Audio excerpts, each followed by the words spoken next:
অতীতের বস্তাপচা ধারায় কোনো নির্বাচন চায় না বললেন শফিকুর রহমান। এদিকে এনসিপি নিবন্ধনে নেই, বড় দল হিসেবে কিভাবে ডাকে সরকার বললেন নূর। জানাবো, সংবিধানে উল্লেখ যথেষ্ট নয়, নির্বাচন কমিশনের কার্যকর স্বাধীনতা নিশ্চিত করতে হবে বললেন সালাউদ্দিন। এদিকে 15 বছরে কি হয়েছে সেটা ভুলে যান বললেন আমির খসরু।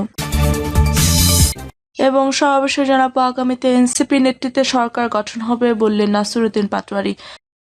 শুনছিলেন সংবাদ শিরোনাম, এবারে বিস্তারিত। অতীতের বস্তাপচা ধারায় কোনো নির্বাচন চায় না বললেন শফিকুর রহমান। জামায়াত ইসলামীর আমির ডক্টর শফিকুর রহমান বলেছেন, দেশকে সুশৃঙ্খল করতে হলে আমাদের একটি কার্যকর নির্বাচন লাগবে। আমরা আশা করছি সেই নির্বাচনটি আগামী বছরের প্রথম দিকে হবে। আমাদের বক্তব্য স্পষ্ট, অতীতের বস্তাপচা ধারায় কোনো নির্বাচন চাই না, এমন কোনো নির্বাচন আমরা মেনে নেব না। এই নির্বাচন হতে হবে স্বচ্ছ। শফিকুর রহমান বলেন, জামায়াত অপরিপক্ক নির্বাচন চায় না, আমরা এমন একটি নির্বাচন চাই যা সুষ্ঠু, গ্রহণযোগ্য, জনগণের আস্থা অর্জন করতে সক্ষম।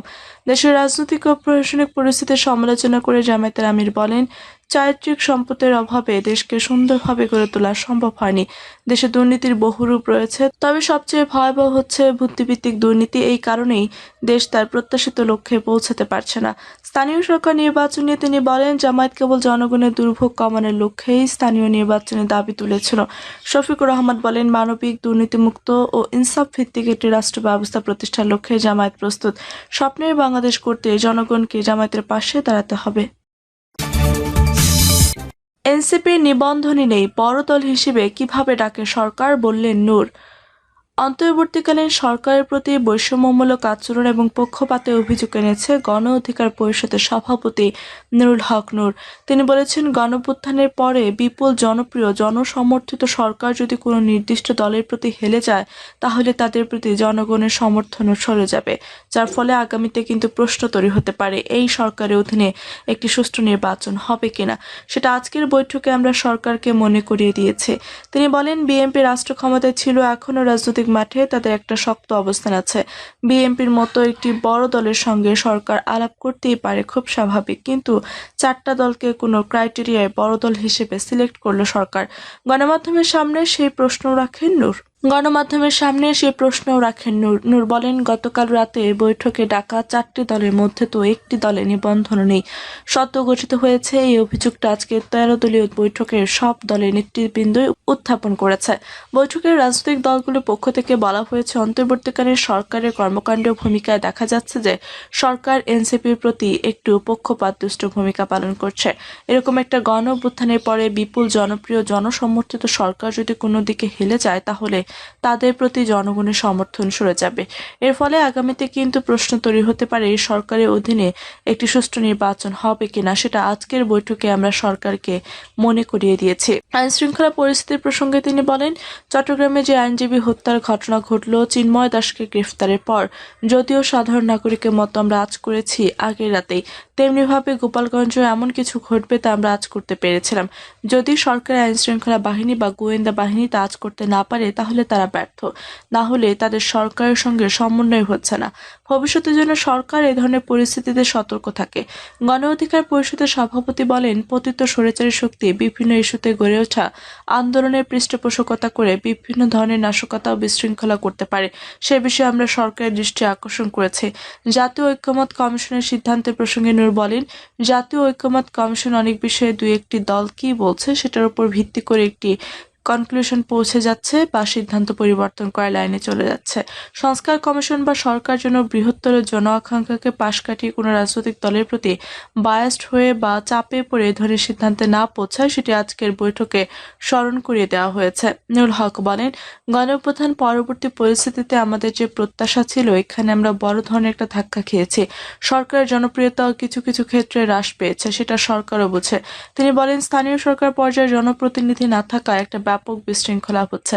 প্রশাসন সবকিছু নিয়ন্ত্রণ করতে পারছে না। অতীতে দলীয় সরকারের অধীনে স্থানীয় নির্বাচনগুলোতে যে সহিংসতা ক্ষমতাসীন দলগুলোর প্রভাব দেখেছি, সেই জায়গা থেকে আমরা আবারও সরকারকে আহ্বান জানিয়েছি যে তারা অন্তত তাদের আইনশৃঙ্খলা বাহিনী বা প্রশাসনের ফিটনেস যাচাই করার জন্য হলেও দু-চারটি ধাপে স্থানীয় পর্যায়ে নির্বাচন করেন। নূর বলেন, গত 11 মাসে আমরা কিন্তু বৈষম্য বিরোধী আন্দোলন ও এনসিপি ছাড়া অন্য কোনো ছাত্র সংগঠনে ছাত্র নেতৃবৃন্দকে নিয়ে বসতে দেখিনি, ডাকেনি। বিভিন্ন রাজনৈতিক ছাত্র সংগঠনের শীর্ষ নেতাদেরকে নিয়ে একটা মত বিনিময় সভার প্রস্তাব রেখেছি। সামগ্রিক প্রেক্ষাপটে প্রধান উপদেষ্টা এই বিষয়ে আমাদেরকে আশ্বস্ত করেছেন।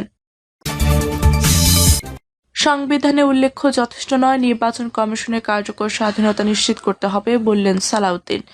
বিএনপি স্থায়ী কমিটির সদস্য সালাউদ্দিন আহমেদ বলেছেন, নির্বাচন কমিশনের স্বাধীনতা শুধুমাত্র সংবিধানে উল্লেখ থাকলেই যথেষ্ট নয়, তার কার্যকর স্বাধীনতা নিশ্চিত করতে হবে উপযুক্ত নিয়োগ প্রক্রিয়ার মধ্য দিয়ে।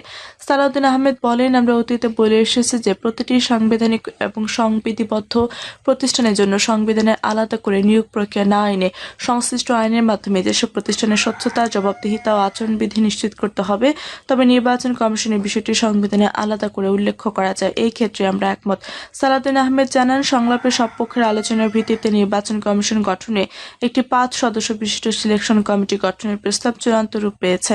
এই কমিটিতে থাকবেন জাতীয় সংসদের স্পিকার, বিরোধী দল থেকে নির্বাচিত ডেপুটি স্পিকার, প্রধানমন্ত্রী, বিরোধী দলীয় নেতা এবং প্রধান বিচারপতি মনোনীত একজন আপিল বিভাগের বিচারপতি। এই কমিটি নির্বাচন কমিশনের জন্য প্রার্থী খুঁজে বের করতে একটি অনুসন্ধান প্রক্রিয়া পরিচালনা করবে, যেখানে সিভিল সোসাইটি, রাজনৈতিক দল ও সাধারণ জনগণ নাম জমা দিতে পারবে।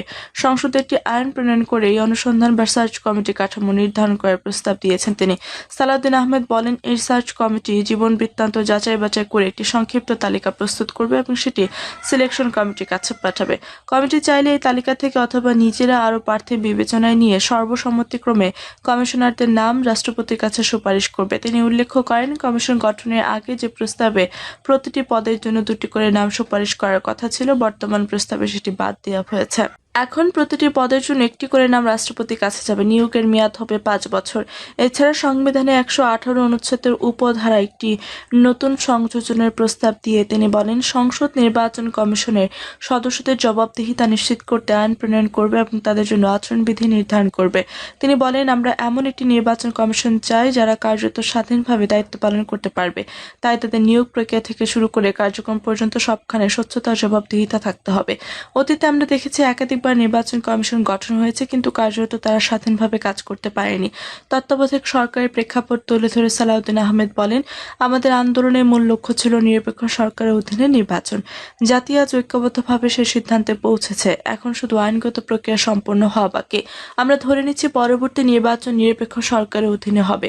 সেই বিবেচনায় একটি কার্যকর, স্বাধীন এবং জবাবদিহিতামূলক নির্বাচন কমিশন গঠনে যে অগ্রগতি হয়েছে তা অত্যন্ত গুরুত্বপূর্ণ। সংলাপে অংশ নেওয়া রাজনৈতিক দলগুলোর মধ্যে গঠিত ঐক্যকে তিনি স্বাগত জানিয়ে বলেন, এই গঠন প্রক্রিয়া এবং কমিশনের ভবিষ্যৎ কাজের দিক নির্দেশনা নির্ধারণে যে সর্বসম্মত প্রস্তাব এসেছে তা একটি সুষ্ঠু নির্বাচনের ভিত্তি তৈরি করবে।